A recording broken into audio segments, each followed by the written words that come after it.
This is my second DJI Neo, and this is my flyaway story from when I took it to Turkey, and this thing just shot off into outer space.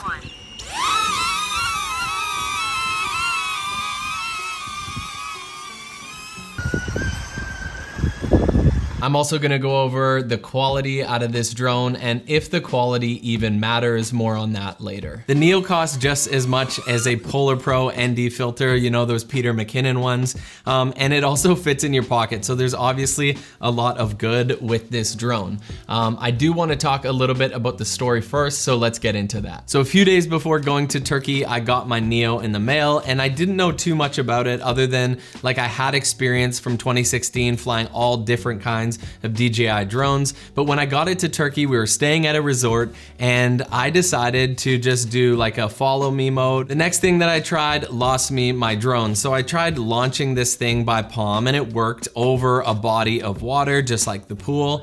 And I thought it was doing a pretty good job until it started getting just like a little bit tweaky. Apparently the sensors can detect like the light off the water and it trips it out a little bit. And what happened next was that this thing, like a UFO, flying saucer, just absolutely launched into the sky, just barely missed the building. Hindsight, I wish it would have hit the building, come down and crashed.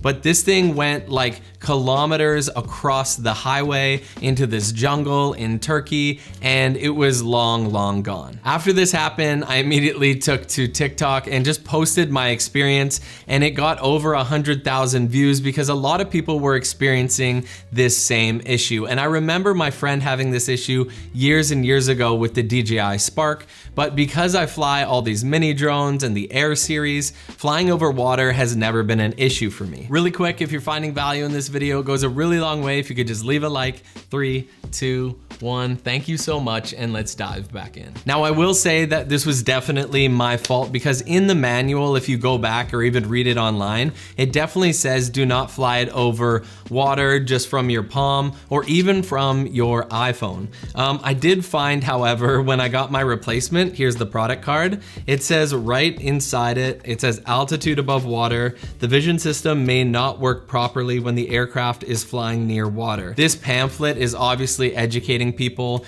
because they weren't like super upfront about it. So in terms of my experience with the DJI Care, I was on vacation and I was just like, yo, I have insurance for this with DJI Care. Can I just get a replacement? But first I was like, do I even have to pay for this? Because this is kind of DJI's fault.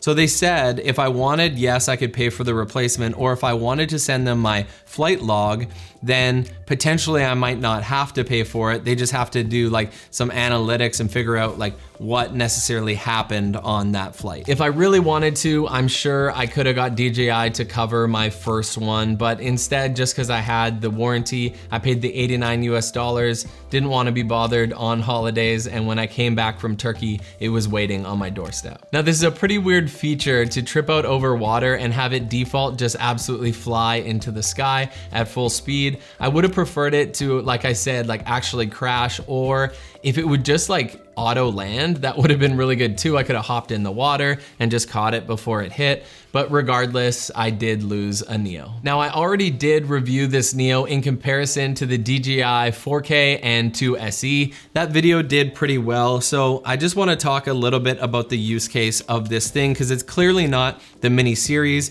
It's a whole lot lighter. You have to be like careful with it in winds, and also the quality is like a lot more like beginner friendly. Like you're not going to get cinematic look out of this. However, it is really cool that you can flip it to pro mode and adjust your ISO and shutter speed and white balance and all that kind of stuff. So that is pretty neat and pro about it, but the quality isn't even as good as the first ever mini. So at the beginning, I did struggle to see where the Neo fit in the lineup, but then I realized that's not the point. It's kind of like its own brand new consumer level drone. For instance, I just had someone message me, I'm selling my 2 SE right now on Marketplace, and someone messaged me if that drone has Follow Me. And I was like, no, you should probably look at the Neo. She had never flown drones before. She didn't even want a controller. She just wanted this thing to like set it to follow mode and then just have it go. Pause real quick.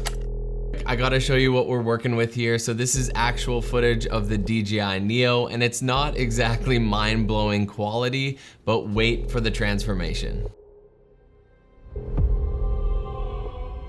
See what I did there? Cinematic bars, some color grading magic, those sweet titles, perfect background track, and wait until you hear the voiceover we're gonna add. He just wanted a relaxing day at the lake until he discovered something was eating all the rubber duckies. This summer, bath time gets deadly. And speaking of making stuff look awesome, big shout out to today's channel sponsor, Motion Array. Literally all the upgrades I made to that DJI Neo video, I got it all from there. I used to be the person who just saved all their digital assets that they found somewhere on the internet into their downloads folder, and it was super annoying and it took up so much time in the editing process, but now it's all in one place, which is Motion Array. The best part is that it's only $20 a month, and that's just 2 fancy coffees. Motion Array is giving you $50 off if you buy an annual subscription of the Everything Bundle or Pro Bundle, so just click the link in my description and let's get back into the video. Again, it's easy to get caught up in like the quality of all these drones, but a lot of creators just need something that will do, and this shoots 4K 30, that's kind of good enough. For me, because I do care about quality, this thing doesn't necessarily do the trick for quality, but it certainly does for convenience. So I wouldn't take it as like my first and only drone on a trip, but I would take it as a secondary like I did to Turkey.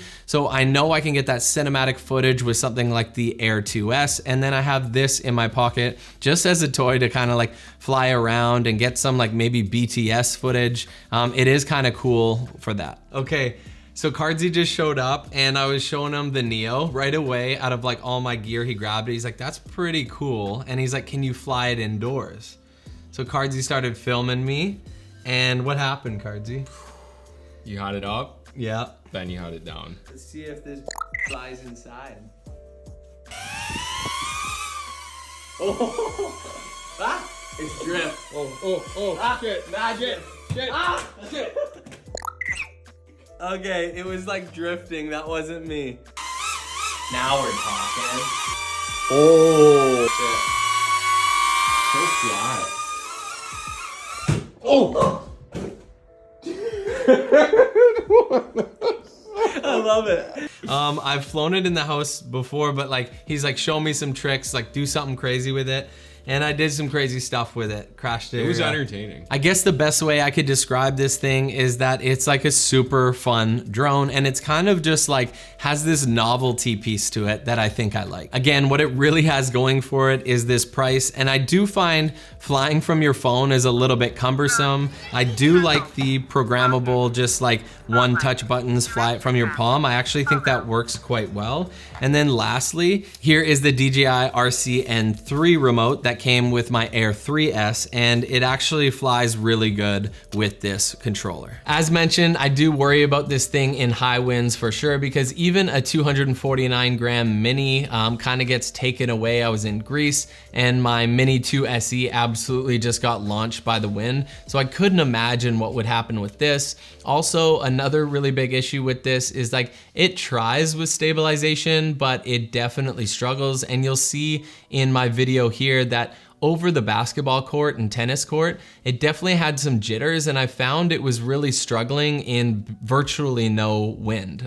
It just had a little bit of altitude, so it was picking up a little bit of shake from that because you don't have the 3-axis gimbal in this. One more thing that the Neo really has going for it, and I can't believe that they made it compatible, is like the goggles and then the FPV remote. It'd be like such a good way to just like not worry, rip this thing FPV, learn how to fly a little bit, and then go from there. Again, the price, novelty, and follow mode are obviously the selling features for this if you can handle subpar quality, but a lot of people are just creators looking for something and to get into their first drone, and in that case, this thing's pretty sweet. Okay, you gotta go. Oh, I thought you just dumped it again. You gotta do one trick, like one more stunt. One more through?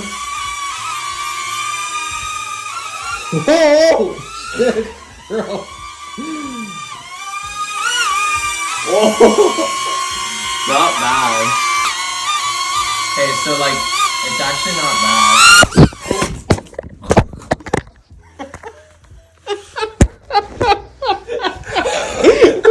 Oh no. Oh, she's good. She's all right. Thanks so much for stopping by. We'll see you in the next video. Maddie out. Peace.